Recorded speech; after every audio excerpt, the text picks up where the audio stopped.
share with you, I guess, two examples of how I dealt with it when I was a very young business agent, matter of fact, and I was dealing with older workers. Now I'm an older individual dealing with younger workers.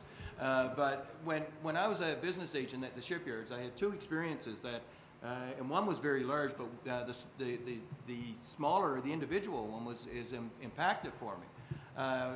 Was the fact that we had there was a new requirement change on cranes, or craneage, that it used to go by poundage, and then it went to horsepower. And we had this chap that was operating this crane for 20-some years, and he had to get certified because it wasn't a requirement at that time. And so I said, well, you're an excellent crane operator, and he couldn't read or write.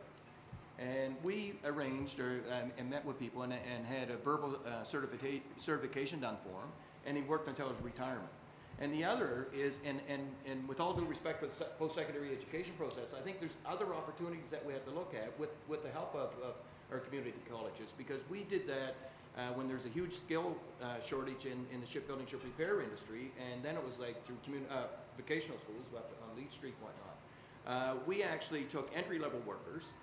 We provided skills literacy training for those that needed. We did blueprint training, we did welding training, and we brought entry-level workers up to journeyman status. And many of them now have gone on and worked in the dockyard.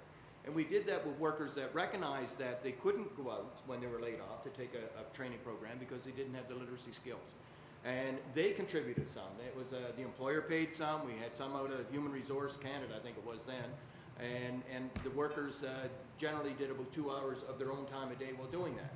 So we can be innovative and to take on these opportunities, but I think it takes a different way to deal with it, and like we should be looking at that the literacy opportunities are there from the janitor to the judge, and so that it's something that's there for everybody in society. Thank you, Rick. Cyril? Yeah. Just to add to some of that, I was just reading up a little bit before I came here. I was reading our O&A again. There was a fair amount of people that were identified as not having a high literacy level, but would not want to take any sort of literacy, because being in a small town, if other people saw them taking a course like that, there's a certain stigma to it. So that ended up, you had to sort of do what Stu said, was you needed to put that training into something that they would adapt to, which we said, well, let's do communications and computers, because they wanted to learn computers, and we also identified communication within the workplace as some essential skills. So that's what we did.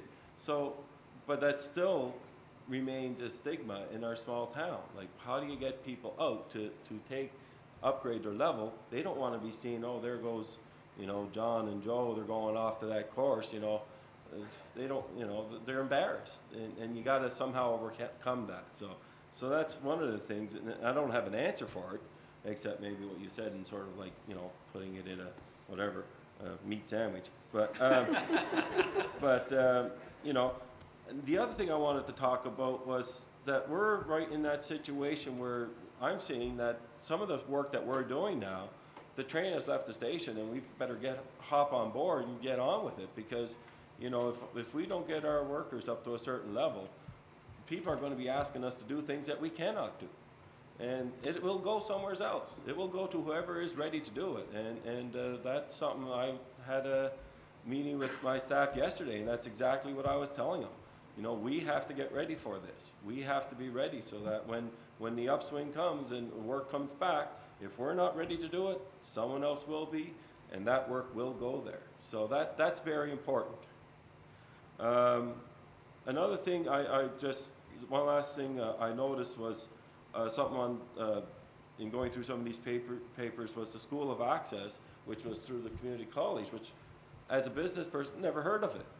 And that's something that, one of my issues as a business person, I don't know what opportunities are out there for me to recommend to my employees. So somebody needs to be telling either me that or my employees that, so that they can find out about it. Because I think there's a lot of good stuff out there, but I'm too busy just trying to make the business work, so I don't know what's out there. Make the best of a golden opportunity. The dean is in row 3, on my left, middle of the row. There we go. So yeah, but you know, if I wasn't coming here today and getting ready for this, I probably wouldn't have found out about that. And I'm actually a business that's interested in literacy and education, and that whereas most businesses, they just want to see the bottom line. And I believe me, I'm interested in the bottom line, but I also know that every dollar I can save off the bottom line is like $10 I don't have to try and sell. So that's a very big impact for me, because that's money I can save. Since Stu has always been so good to Literacy Nova Scotia, I'm going to give you the last word. Oh, okay. I'm going to ask Cyril a question. Has the Economic Development Officer or the Business Advisory Officer from NSBI been through to see you or anything like that? Last summer, and I have had a call from them over the winter. Okay.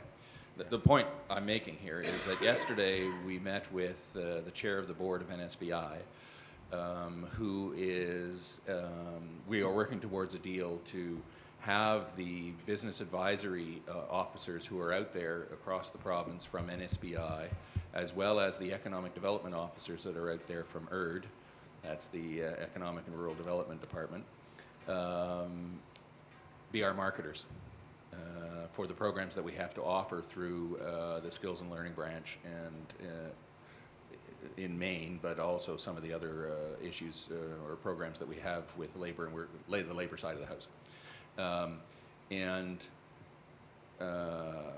We spend a lot of money, as does Joan, on advertising and getting information out, and yet it's, you know, we're not making it, so we need to find other channels to get there, and I think this is a huge opportunity for us to get our message out. But as importantly, not more important, but as importantly, I think there's going to be a significant impact around the Nova Scotia Business Inc. representative coming in and saying, have you considered workplace education, essential skills education, literacy education in your workplace? So here you got the boys from economics, from the economic side of the house, going to go out there and do marketing. Now, I'm going to tell you, they're not there because we haven't been trying to get them there for the 6 years that I've been around.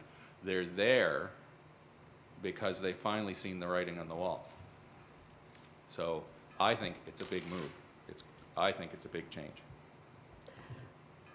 Scott, you get the last word since you came the furthest. And I want to leave you with a little nugget. Just the conversation would lead us to believe that it's a blue-collar problem, and it isn't. 2 of the largest skill shortages in Nova Scotia, 81% of the nurses have skills lower than they require, than the essential skills profiles say they need to do their job. Now, they need very high levels of skill to do their job, but that's almost at level 5. I think they have the highest score, 4.97 on average that they need to have out of 5, and then most of them are at 3. And one of the, I think the second highest are primary school teachers. And again, very high skill demands, but lots of the people working in the industry or in the occupation have relatively low skills. So those things are more in the control of government than private industry, and the old adage about heal thyself might be a good place to start if the Nova Scotia government as employer starts looking at the skill requirements of the people that it's employing.